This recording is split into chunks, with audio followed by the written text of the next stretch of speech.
লুটেরা ও দুর্বৃত্তদের কবলে দেশ, এমন মন্তব্য করে বিএনপির মহাসচিব মির্জা ফখরুল ইসলাম আলমগীর বলেছেন, বাংলাদেশকে পরনির্ভরশীল রাষ্ট্র বানানোর পরিকল্পনা করছে সরকার। বৃহস্পতিবার জিয়াউর রহমানের ৪৩তম শাহাদাত বার্ষিকী উপলক্ষে রাজধানীর শেরেবাংলা নগরে জিয়ার সমাধিতে নেতাকর্মীদের নিয়ে পুষ্পস্তবক অর্পণ করেন বিএনপি মহাসচিব মির্জা ফখরুল ইসলাম আলমগীর। পরে তিনি বলেন, দেশের গণতন্ত্র নির্বাসিত করে সরকার জোর করে ক্ষমতায় টিকে আছে।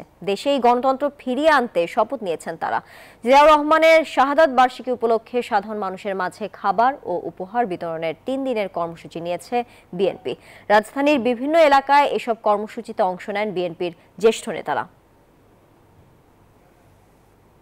বাংলাদেশ এখন পুরোপুরি দুর্বৃত্তদের কবলে, বাংলাদেশ এখন লুটেরা মাফিয়াদের কবলে।